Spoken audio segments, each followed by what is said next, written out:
Hello my friends and welcome back. It's Friday, so happy Friday to you and your family. We're gonna survive this week, only 2 days more to go, and we begin it with a funny beef. Yes, because it's going on between the foreign minister of Hungary and the commander of the Ukrainian drone forces, all of the drone forces, unmanned aerial vehicles forces, whatever you want to call it. Madyar Provdi, I'm talking about this guy, the Minister of Energy of Hungary. Well, this is a joke, of course, but why? Well, because his drones struck the Druzhba oil pipeline for, I don't know, the bazillionth time already. And actually today also they did. Although it is already destroyed, he's hammering it again and again to make sure the Druzhba pipeline never works. Why? Because Druzhba pipeline transported Russian oil to Hungary and Slovakia still up to last month, actually, for 3 years of full-scale invasion. Hungary and Slovakia were still buying Russian oil as much as they could. Well, this guy, the Minister of Energy of Hungary, actually the Ukrainian drone army leader, chief, made sure this never happens again. Now Hungarian foreign minister responded to him because, now Hungary is forced to give up their addiction of Russian oil. Petr Szijjártó responded. In response to the latest Ukrainian strike against the Druzhba oil pipeline, the Hungarian government has decided to ban the commander of military units responsible for entering Hungary and the entire Schengen area. Oof, big shots fired, man. This was an attack on Hungary's sovereignty, endangering our energy security and nearly forcing the use of our strategic reserves. My dear Hungarians, you have had 3 years to get yourself off the addiction of Russian terrorist oil and gas, and you have not done it. Madyar Provdi done you a favor here. Ukraine knows very well that Druzhba pipeline is vital for Hungary's and Slovakia's energy supply, and that such strikes harm us far more than Russia. Anyone who attacks our he shots fired on Madyar Provdi, this guy, the Minister of Energy of Hungary. I don't get tired of saying this. I mean, this guy single-handedly is responsible for Hungarian energy situation more than the Hungarian Minister of Energy, because he just eliminated their addiction of Russian oil. And here we can see Slovakia's and Hungarian Prime Ministers. Putin, where petrol? Where is petrol? My lata not drive. Because they have been addicted, not anymore. They're now in rehab and they have the shaking and stuff, the side effects of rehab. And their economy is going down. That's their own doing. Every other country in the EU has phased away from Russian gas and oil, or is doing it right now, step by step, slowly. The 12 steps, getting away from addiction. Well, they're doing it. It's cold turkey for Hungary and Slovakia, starting from August. By the way, Madyar Provdi is not made out of sugar. He responded. Current Hungarian authorities have put a ban on Robert Madyar Provdi, Ukraine's commanding officer of the drone forces, for entering Hungary and the Schengen force. The Hungarian foreign minister personally mentioned that Magyar will not be able to enter Hungary for years to come. Provdi is a Ukrainian with Hungarian roots. Robert sends a report to Hungary's foreign minister. I'll read it to you. Shove your sanctions and Hungary entry ban, Mr. Dancer on Bones. I am Ukrainian and will visit my father's homeland after you're gone. There are enough real Hungarians in Hungary, and one day they'll get sick of you. As for Schengen restrictions, don't take on more than you can handle. This guy is a damn legend. I love it. And now, this beef gets bigger and bigger. This guy single-handedly eliminated the addiction of 2 European Union countries to Russian oil. Then the Hungarian foreign minister responded. Provdi again responded. And now we have a Polish foreign minister who gets into this beef. It's like, I don't know, MTV beef or something. Radoslav Sikorski, Polish foreign minister, says, while Russian missiles rain death on Kyiv, Hungary bans a brave ethnic Hungarian who dares to fight for Ukraine's freedom, Commander Madyar. If you need some R&R, what is that? Relax, I don't know, rest? And Hungary won't let you in? Please be our guest in Poland.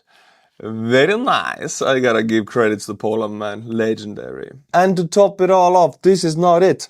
Madyar has such big balls that he's like, hey, you banned me from my home country, from my roots. He struck the Druzhba oil pipeline once again. Although it's already destroyed, it's gone, it doesn't work. He struck it again, just to hammer in the point that the addiction of Hungary and Slovakia from Russian oil is over. And connected to this topic, a very smooth transition. Take out your oil refinery bingo cards, my friends, because it's Friday's edition of Russian barbecue. So here you can see, I mean, the names are really small, forgive me for that, but you can see many refineries have been hit, and if we have to put a percentage to it, it's about 15 to 20% of Russian entire refining capability. We don't know the exact number, different papers say different numbers, but it's 15 to 20% in that brackets. So it's up to 1/5 of the entire country's refining capabilities. Which you might think, oh, 20%, they still have 80. No, but it's not how statistics work. If you're like, you take away 20% of the running gasoline in your country, there are gonna be shortages in some certain areas. And it's really bad. We're gonna watch videos today. But first of all, again, let's go through the chronology of the hits on Russian oil refineries. 2nd of August, Kuybyshevsky and Rehi Refinery. 7th of August, Afipsky Refinery. By the way, that was hit today also, Afipsky. What a coincidence. 10th of August, Saratovsky Refinery. 14th of August, Volgograd Refinery. 15th of August, Syzran Refinery. 21st of August, Novoshakhtinsky Refinery. 28th of August, Kuybyshevsky and Afipsky again. It doesn't mention it here, but they hit it today again. Now you know the chronology, or you can go through the hits one by one. Today's hits were, it's like this bingo, you know, today's numbers are, and we get Kuybyshevsky Refinery and Afipskaya Refinery, Afipsky, I would say. These two refineries, one of them being 1,000 kilometers from the Ukrainian border, but that doesn't stop anybody nowadays anymore. I love how they do these videos nowadays. It's so like, it's just pretty. Ukraine, Krasnodar. It's so like dramatic. You zoom in, you see the refinery. That's the Afipsky oil refinery that was hit. Now you see the video. It's just a cool visual way to see the oil refinery bingo. 28th of August, 25. Everything is on fire. Russian people barbecuing their meat for free on the expense of the state. Now we zoom out again and we go to Kuybyshevsk refinery. Is it? Yes, Kuybyshevsk. 7 million tons crude per year. You can even see the Lute drone. Note the triangle tail. This is how you recognize the Lute drone.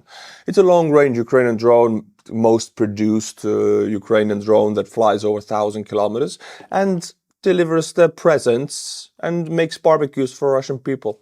Boom, again, fires everywhere, nice barbecues, free meat. 2 refineries taken out, which amounts together of approximately 5% of the entire Russian refining capabilities in one night. Wow, wow, wow. With the Kuybyshevsk oil refinery, you gotta, like, there's a small detail that right next to each other is Nova Kuybyshevsk and Kuybyshevsk refinery. Those two. And Nova means new in Russian, so whatever they build something new, they just had Nova at the beginning of the word. So Nova Kuybyshevsk, you can detect that it's a newer Kuybyshevsk oil refinery. But right now, Kuybyshevsk was struck, so the older one, right here. This one has all, they both have been struck in the past, don't worry about it. Of course, we have a video. Yeah. I don't know why they're trying to shoot it down. I mean, it's trying to deliver free barbecues for the people of Russia. Why are you gonna destroy your barbecue, man?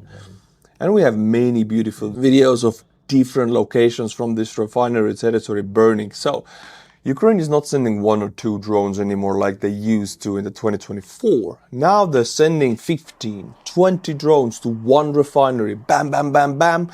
Different locations burning, and the refinery they want to knock it out cold. They don't want to take out 30% of the refining capability. They want to switch off the refinery.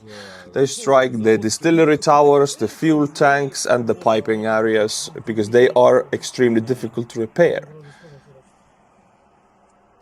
And you can see from the footage that smoke fire areas are massive. By the way, refineries directly, make gasoline and diesel. So diesel and gasoline trucks come to these refineries to take that gasoline and diesel to the gas stations. And if the refineries are hit, the trucks are not filled and the gas stations don't work. And each refineries have their own locations of gas stations and areas where they supply diesel and gasoline, benzene to. And these specific refineries hit today, Afipsky and Kuybyshevsky. Well, niet. Just niet. It says no. That means no gasoline, no diesel. Well, at least they got a free barbecue. I mean, that's the second best thing. And now let's go to Ust-Luga refinery and oil export facility, because that was hit also about 1.5 weeks ago. But time goes on, the damage of the area. As I said, it takes tens and tens of drones to destroy one refinery completely. For example, in Ust-Luga, the one they struck and 2 drones flew into Estonia also, they were able to take out 50%, so half of the export capacity of Ust-Luga export facilities. As you can see, on the week of 10th of August, they filled 30 oil tankers. On the week of 17th of August, 28, and 24th of August, 25. So it's a steady decline of filling tankers, but each tanker, it's tens of millions of USD gone from the Russian budget. So yeah, you can clearly see this death by 1,000 cuts working. The numbers don't lie. That's the Russian export, oil export. And you can see down, up, and now slowly down when Ukraine is striking.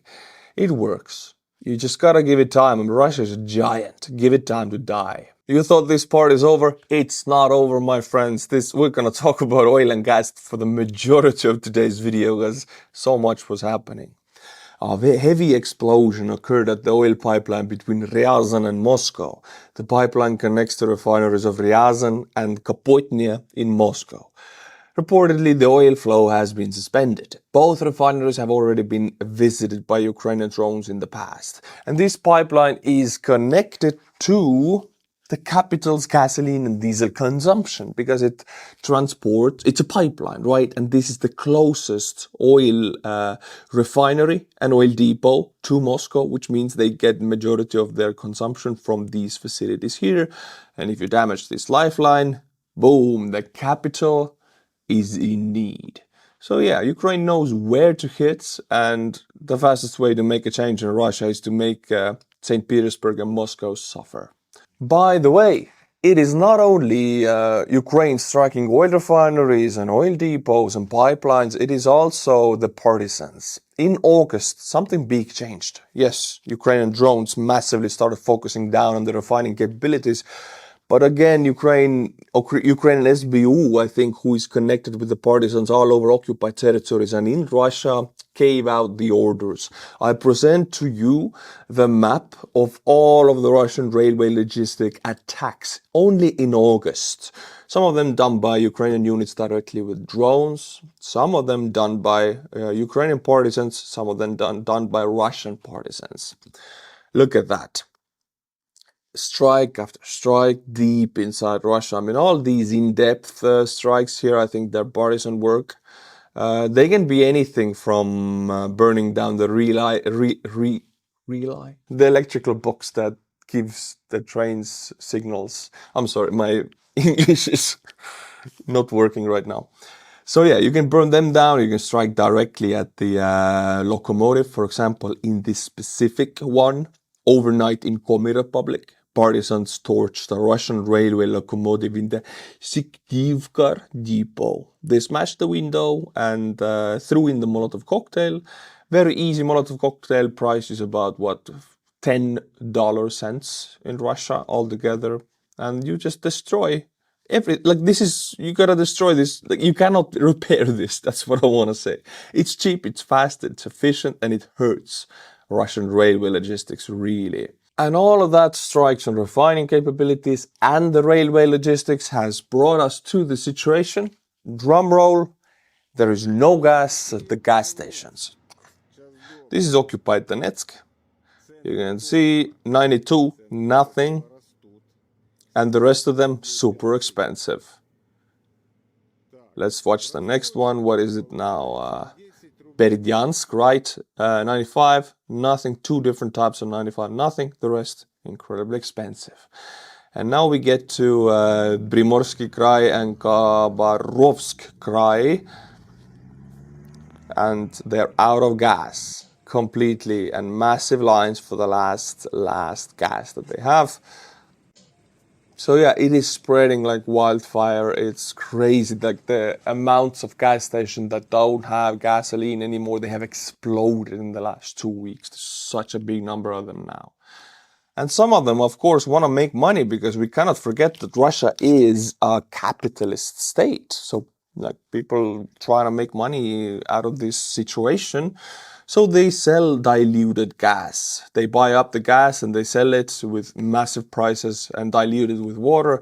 And the outcome is this, that the thick one is in the bottom and the light one is at the top. And this destroys your engine. It does. Look at that. You pay like triple the price and this is what you get. 92. It's 95, the gas octane number 95, right? It's really bad. It's really bad.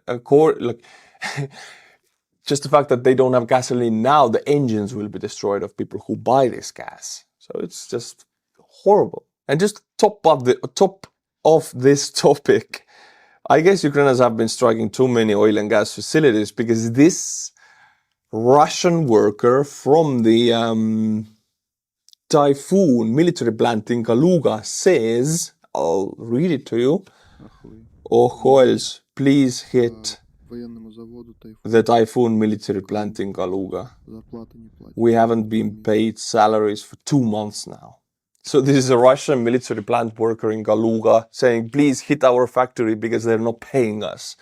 I think that's the perfect ending for this oil and gas strategy in Russia. Alright, my friends, last video I had only a few names to butcher and I asked you guys to make that list longer and you listened. I have plenty of names for you.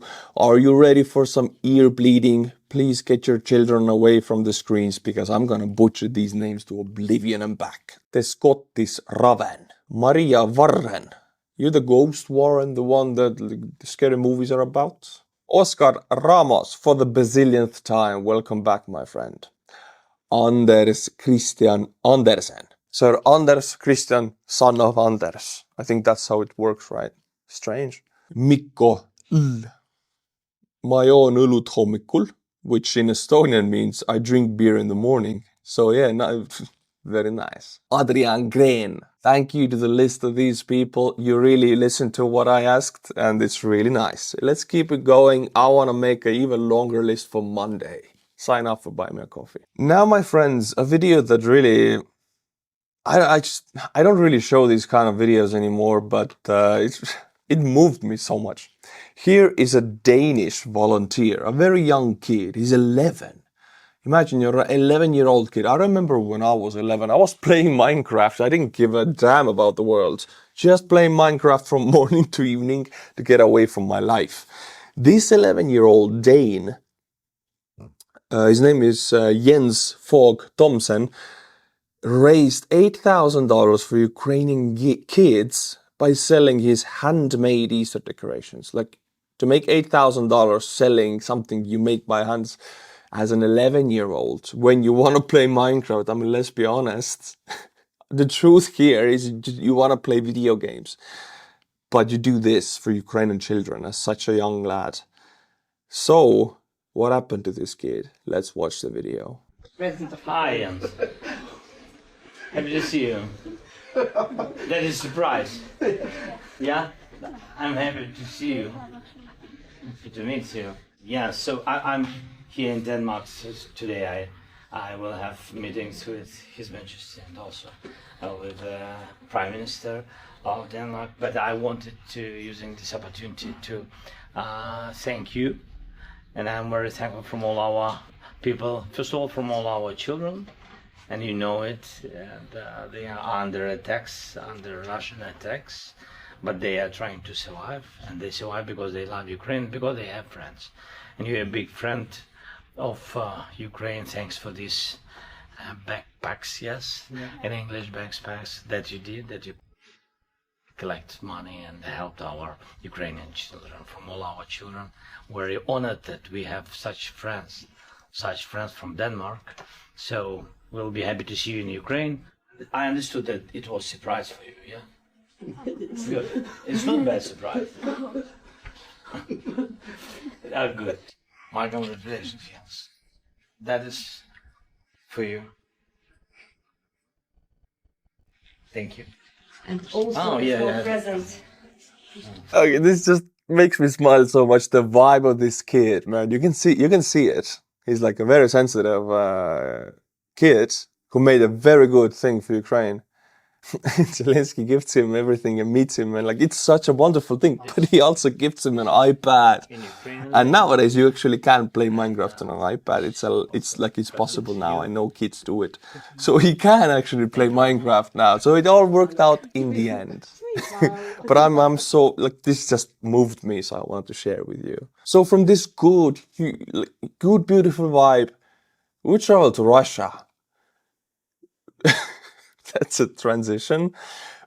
But yeah, a harsh transition for you. Life smacks you in the face and we're suddenly in Russia. I presented to you a Danish son. Now it's a Russian daughter who speaks to her mother. Check it out. Mom, you know what? I'll find myself a boyfriend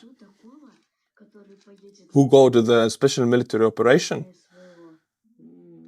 You fool. He'll die. You fool. He'll die and I'll get the cash. You're completely sick. I'll tear your head off, says the mother. So yeah, a nice vibe from Denmark, but reality hits and you spawn in Russia suddenly and in the middle of this conversation. Just to give you a little perspective of difference. And now we spawn in a different location in Russia on this beach, 21st of August. These are first or second grade, some of them fifth grade. Kids doing military drills. Right, you see this, for example, in America or whatever. You know these kids are there voluntarily in the camps, training in the summer if they wanna. They're like Girl Scouts or Boy Scouts. This is different. These guys who are training these kids, they're straight from Ukraine. They're killers without emotions, without compassion. They are animal killers. They're animals. They're training these kids, not to train them, not to make their lives easier, but to prepare them for the next war, because their children need to be ready for dying for their Tsar. That's what they're training them for. They're making child soldiers. And not only the guys, the mothers also, everybody. This is meat in the making. If you ever thought, how this Russian meat, how are they zombified like that? Take 20 years back. You get 25-year-old Ivan, who is a zombie on the front. Take 20 years back, he's 5 years old, you see it, and like this one is 10 years old, right? But this is where it begins. You gotta get them early, you make perfect child soldiers. Oh, why am I speaking like it? Because that's like, I'm just describing the Russian process of mass producing meat for their country. You can see it on the screen right now. These guys, ruthless killers, and they're training other ruthless killers. That's how it works. That's how the system works. And it's up to us to stop it. Now, my friends, we're gonna watch a video. It surprised me also, as it's gonna surprise you, of a Russian maritime drone. Russian drone on the water. Unmanned surface vessel. I didn't know Russians had them, but they have been making them, and now, for me, this is the first video of a Russian drone hitting a Ukrainian ship. Now, Russians claim that the ship they hit was Simferopol, Ukrainian reconnaissance ship. To me, I think you might know more about this. To me, this looks like a fishing trawler or fishing ship. So Russians claim it's a Simferopol. Please, if you know, let me know in the comments if this was the recon ship. But it looks to me, it happened on the mouth of the Danube River in the Black Sea. I really want to know if this was the Simferopol or just a fishing trawler, because Russians would sink just a fishing trawler also. Yeah, it's bad news. But I mean, we got a counter from the Ukrainian side. We got a new video from the HUR. Ukrainians hit a Russian Buyan M corvette ship with 2 drones, not surface drones, but aerial drones this time. And look at it. They're first of all focusing down on the radar, because that's the heart and mind. I mean, that's the mind of the ship. The heart is the engine, of course. But let's see. Bada bing, bada boom. Now, in this instance, there's no question about which ship is it. It's a Buyan Corvette M, of course. One goes in the radar. The other one goes to the side hull of the ship. So yeah, it's the Ukrainian counter, it's nice. And I want to end this video and this week for you and me with good news. I need it, you need it to get us ready for Monday. Rheinmetall opens Europe's largest ammunition plant. Rheinmetall has opened a factory in Lower Saxony, with NATO Secretary General Mark Rutte and German Defense Minister Boris Pistorius attending the ceremony. Once operating at full capacity by 2027, the plant will produce up to 350,000 rounds of 155mm ammunition annually, as well as rocket artillery starting in 26. So they're gonna start producing rocket artillery in 26 next year. But this is good. This is Europe's largest plant, as said. We need it, and this is the symbol of Europe's rearmament at historical speeds.